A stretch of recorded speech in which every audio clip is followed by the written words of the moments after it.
자, 이번 시간 주제는 열의 일당량입니다.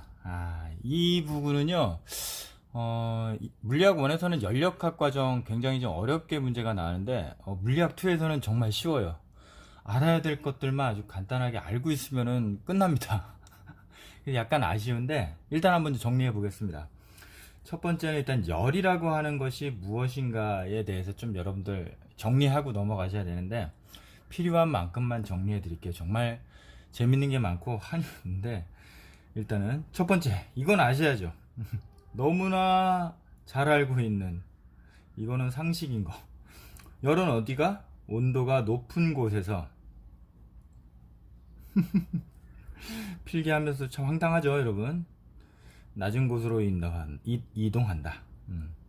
이걸 굳이 필기를 해야 되나? 근데 이게 바로 열의 본질, 그리고 온도의 본질이에요. 나중에 제가 이 시험 끝나고 수업 시간에서 잠깐 다뤘지만 온도의 정의에 대해서 꼭 말씀드릴게요. 엔트로피적 정의, 그거 말씀 꼭 드릴게요.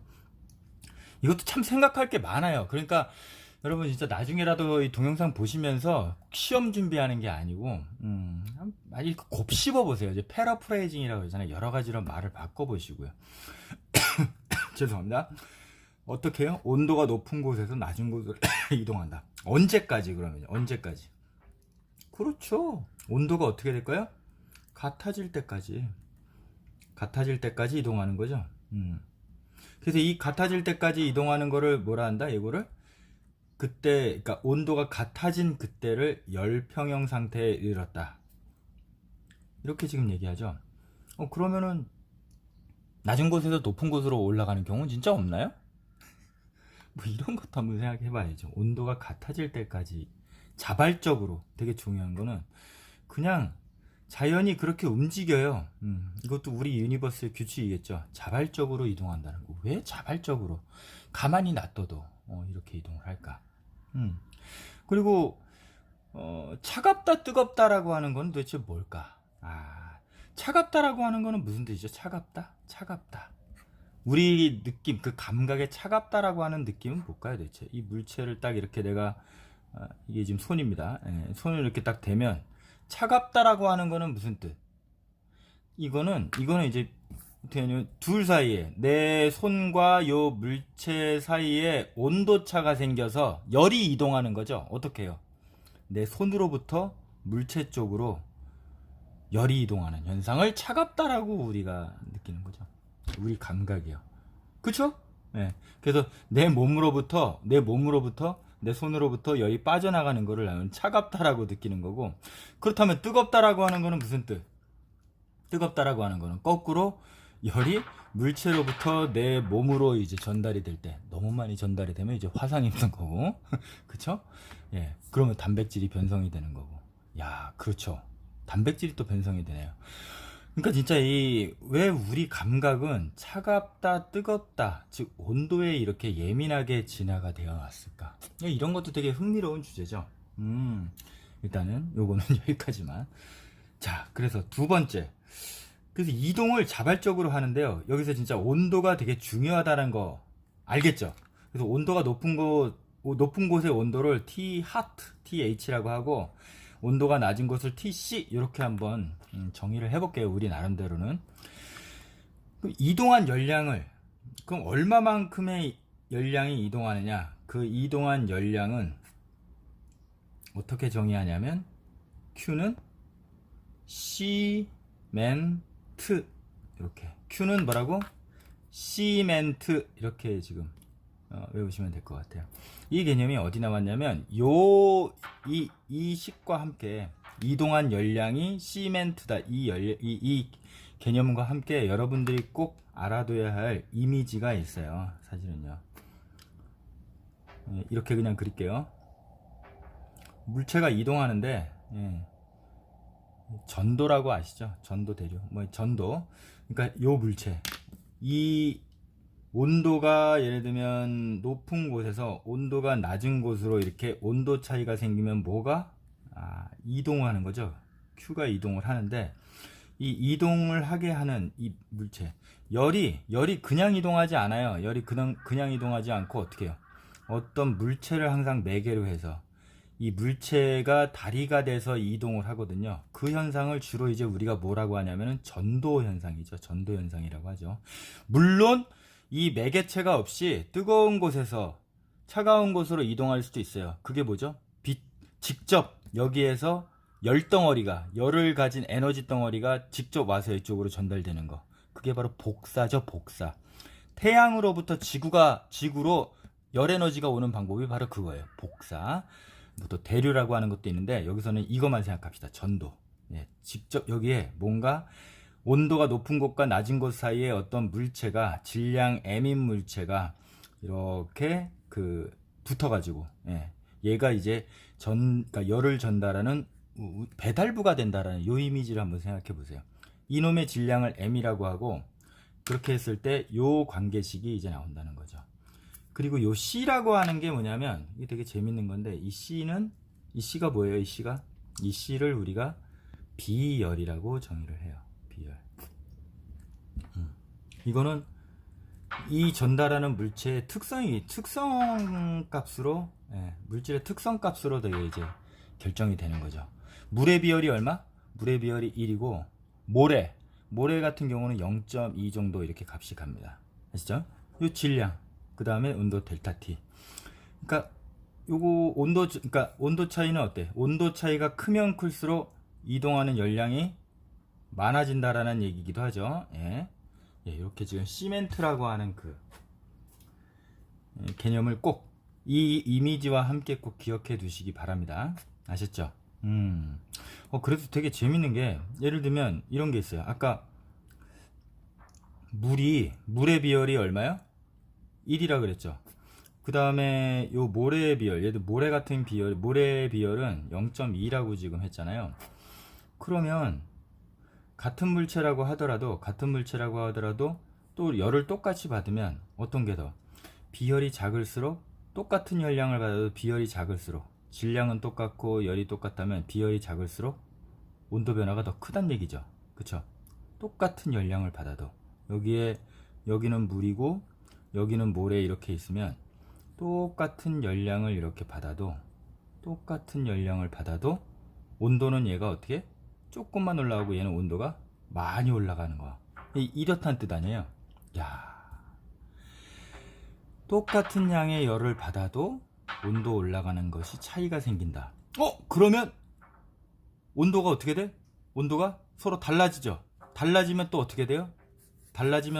온도가 달라지면 또 열이 이동하죠. 여기에서 이쪽으로. 그렇죠. 이런 현상들이 일어난다는 거죠. 비열 차이 때문에. 아무튼 뭐 생각할 것들이 되게 많습니다. 일단은 개념을 좀 더 정리를 해보죠. 제일 중요한 개념들이 나왔는데 비열 그리고 연료량을 좀 다시 한번 정리를 해볼게요. Q는 시멘트에서 첫 번째 비열이라고 하는 건 그럼 뭐냐면 요 식대로라면 식을 이제 그대로 옮겨 적으면 비열은 뭐라고? C라고 이렇게 정의를 하는데 어떤 물질의 특성이라 그랬어요. 어떤 물질 1kg이 있으면 1kg을 얼마? 1도씨 1켈빈으로도 쓸 수 있는데 1도씨 올리는데 필요한 열량 이렇게 이 보통 열량은 우리가 뭐로? 칼로리란 단위를 쓰죠. 열량 단위 이거 누나들 되게 예민한 거. 그래서 두 번째 그리고 연령량이라는 개념도 여러분들 이제 아실 필요가 있는데요. 연령량이라고 하는 거는 라지 C라는 표현을 써요. 이거는 별거 아니고요. 이게 지금 Q는 시멘트라 그랬잖아요. 요 앞에 있는 요거를 그냥 연령량으로 이렇게 크게 정의를 한 거예요. 그럼 식이 좀 더 단순해지죠. Q는 C 델타 T 이런 식으로 해요. 쉽게 말해 뭐예요? 질량, 그러니까 비열에다가 그 물질의 질량에다가 비열을 곱한 값이에요. 그러니까 조금 그냥 뭐 정의를 만약 하자면 어떤 물체를 있으면 몇 킬로그램이지 뭐 덩어리가 클 수도 있고 작을 수도 있고 어떤 물체를 1도씨 올리는데 필요한 열량, 요거를 이제 연령량이라고 한다. 이렇게 지금 정의할 수 있겠죠. 근데 이렇게 하면은 뭐 별로 그냥 감이 잘 안 잡히고 사실은 이렇게 지금 아시는 게 좋을 것 같아요. 뭐 그냥 C는 비열에다가 질량을 곱한 값이다. 요거 뭐 여러분들 아셔야 되겠지만 일단 이렇게 정리해 봅시다. 다시 말하면 연령량이 크다라고 하는 건 연령량이 크다. 연령량이 크다라고 하는 거는 무슨 뜻이냐? 그리고 연령량이 그러면 작다라고 하는 거는 무슨 뜻이냐? 요거를 좀 잘 기억하시면 될 것 같아요. 자, 뭐요? 연령량이라고 하는 것은 근데 용량이라고 하는 요 뜻이 요게 좀 이게 사실은 무슨 뜻이냐면 그릇이라는 의미예요. 그릇이요. 뭘 담는 그릇? 열을 담는 그릇. 그래서 열이라고 하는 거를 여러분들이 이제 이미지로 그릴 때 마치 그 열이라고 하는 거는 물과 같다고, 물이라는 이미지로 좀 이렇게 상상을 하시면 오히려 이제 이 개념을 잡는데 굉장히 편리하실 거예요. 사실 정확한 표현은 아니지만 사실은 비유적인 표현이긴 하지만 그래서 연령량이 크다라고 하는 건 뭐냐면 그릇이 크다라는 거야. 담는 그릇이 크면 여기다가 어떤 열량을 담아도, 물을 이렇게 담아도 이렇게 지금 채워지겠죠. 만약에 연령량이 작은 놈이라면, 그릇이 작은 놈이라면 어때요? 여기다가 아까랑 똑같은 열을 준다 하면은 더 많이 올라가겠죠. 이렇게요. 이 이미지를 생각하시면 돼요. 그럼 이 올라간 높이는 뭐에 해당할까요? 이 올라간 높이는 요게 이제 온도 변화가 되겠죠. 그죠? 요 이미지를 좀 생각하시면 돼요. 다시 말하면 연령량이 크다라고 하는 거는 어때요? 온도 증가가 굉장히 작다, 작은 거고, 용량이 커서 얼마 안 올라가. 그쵸? 연령량이 작다라는 얘기는 조금만 열을 줘도 온도 증가가 어때? 크다라는 의미다. 온도 증가가 크다라는 의미다. 이렇게 좀 기억하시면 될 것 같습니다. 아셨죠? 그래서 여러분들이 그 시험 문제를 이제 풀 때, 기출문제나 이런 것들을 풀 때 가장 중요한 거, 이동한 열량은 항상 어떻게 된다? 시멘트. 이거 기억해 두시고요. 이 이미지와 함께 시멘트 기억해 두시고, 참고로 물은 얼마 비열이? 이게 물이 기준이어서 1kcal, 단위는 1kcal per kg 도씨. 1kg을 1도씨 열리는데 1kcal가 필요하다. 이게 이제 물의 비열. 모래는 얼마? 1kcal per kg 도씨. 1kg짜리를 1도씨 열리는데 0.2밖에 안 들어간다. 다시 말하면 똑같은 열량을 주면 어떻게 된다? 똑같은 질량의 모래에 똑같은 열량을 주면 온도가 얘가 한 5배는 더 많이 올라간다는 그 뜻이기도 하죠. 그쵸? 비열이 작으면 온도가 더 많이 올라간다. 그리고 비열과 연령량에서 연령량이라고 하는 개념은 뭐다? 그릇이라고 하는 개념이다. 그릇이라고 하는 개념. 그래서 C는 다른 게 아니고 단순하게 비열과 질량의 곱인데, 그릇이라는 개념이고, 연령량이 크다라고 하는 거는 뭐다? 온도 변화가 작다는 얘기고, 연령량이 작다라는 거는 온도 변화가 크다라는 얘기다. 요거만 좀 기억하시면 될 것 같습니다. 참고로 조금만이죠. 그렇다면 진짜 여기에 또 연령량이, 그러니까 뭐 예를 들면 여기 물 있고 여기 모래 있고 이렇게 있을 때, 뭐 예를 들면 질량이 똑같다고 하세요. 모래 질량이 똑같다고 하면 비열이 얘가 얼마요?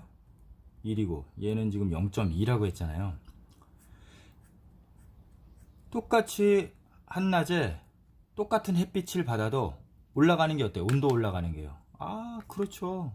얘는 온도가 작게 올라가고 얘는 얼마? 많이 올라간다는 뜻이잖아요. 비열이, 즉 연령량이 작으니까. 그쵸? 그러면 뭐가 생기죠? 이렇게 되면 여기에 온도차가 생기죠. 그쵸? 똑같은 햇빛을 똑같은 햇빛 에너지를 받았어도 이놈이 어떤 놈이냐에 따라서 온도 올라가는 게 달라지고, 그래서 온도 차이가 생기면 또 뭐가 일어난다? 열의 이동이 일어난다. 요 모래 바로 위에 있는 공기하고 요 바로 위에 있는 공기도 똑같은 온도로 데펴지겠죠. 그럼 여기는 어떻게 돼요? 여기는 어떻게 공기가요? 공기의 특성은 얘가 온도가 높아지면 위로 올라가죠. 팽창하면서 위로 올라가죠. 쭉 올라가고, 그리고 이 빈자리를 채우기 위해서 옆에 공기가 이렇게 이동하는 현상, 이걸 뭐라고 한다? 바람이라고 하는 거죠.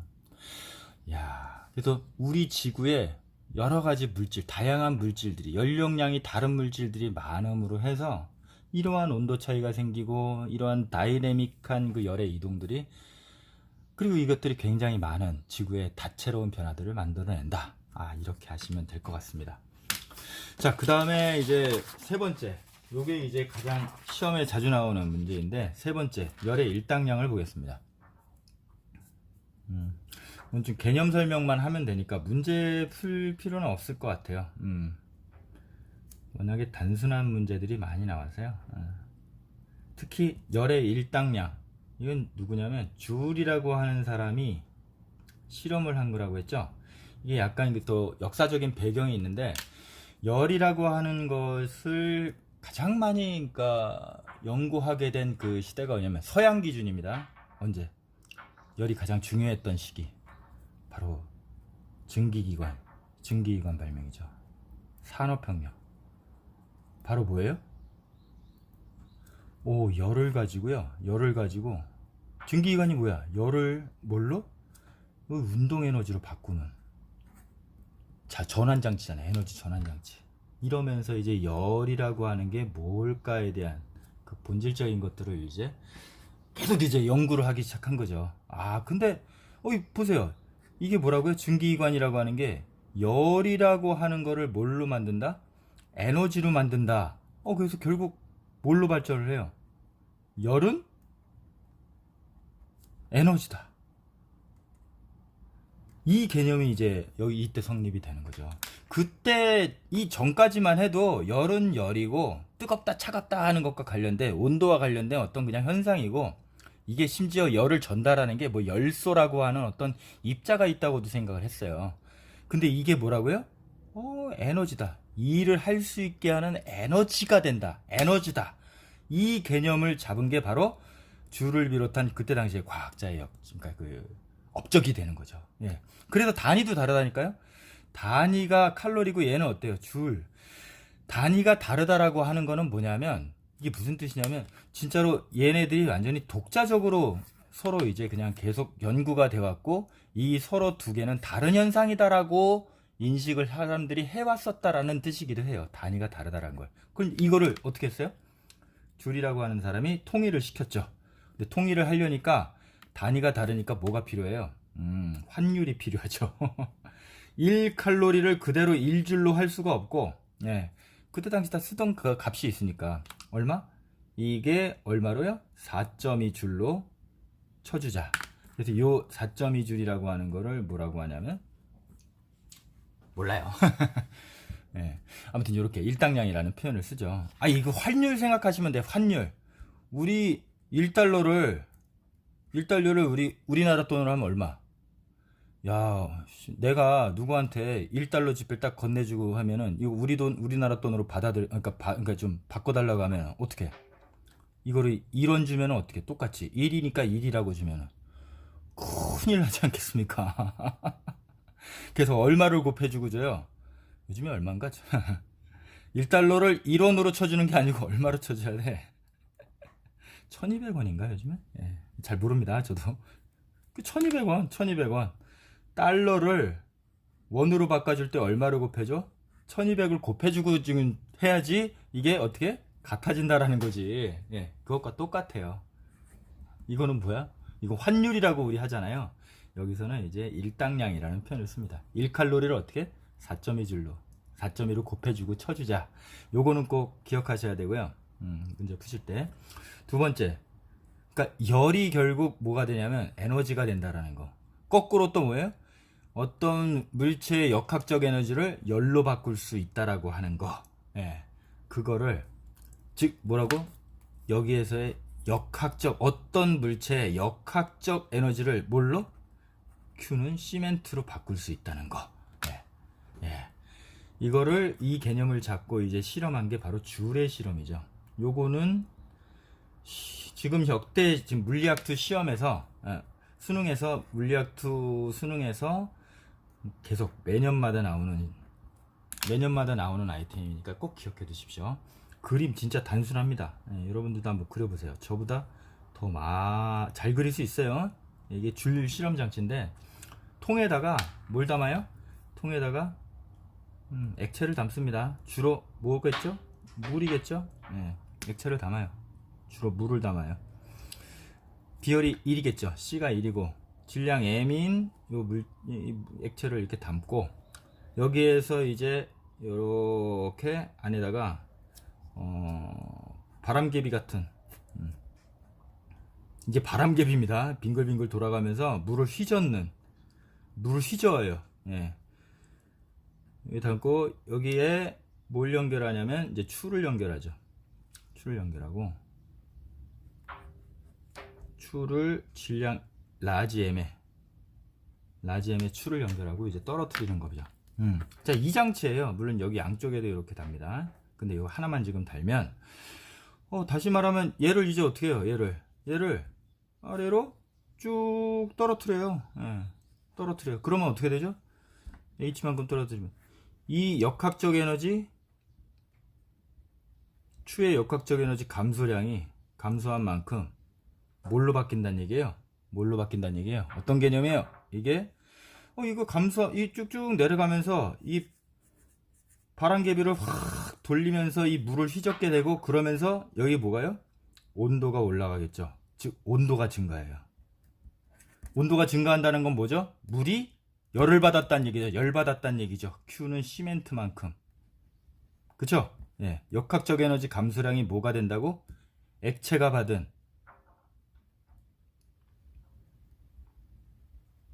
열량이 된다라는 요 개념인 거예요. 그래서 요걸 가지고 이제 이 열의 일당량 4점이라고 하는 값을 얻어낸 건데 이거 기억하세요? 역학적 에너지 감소량 추의 역학적 에너지 감소량만큼 뭐가?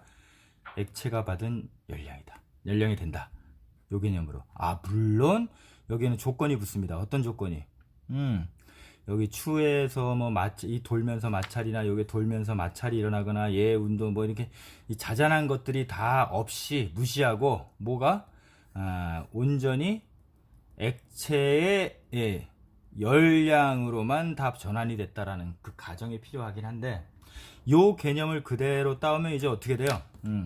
개념을 따오면 역학적 에너지 감소량. 근데 여기서 조건이 항상 이렇게 어떤 문제에서는 이렇게 나와요.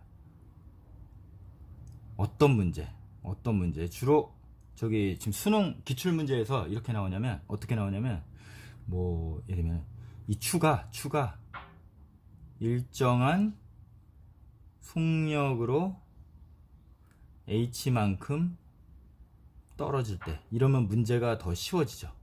실제로도 그렇게 좀 떨어집니다. 여러분들 이거 실험했으면 좋겠는데 이게 루루루루루루 일정한 속력으로 떨어진다는 거예요. 그러면 역학적 에너지 감소량은 뭐가 같죠?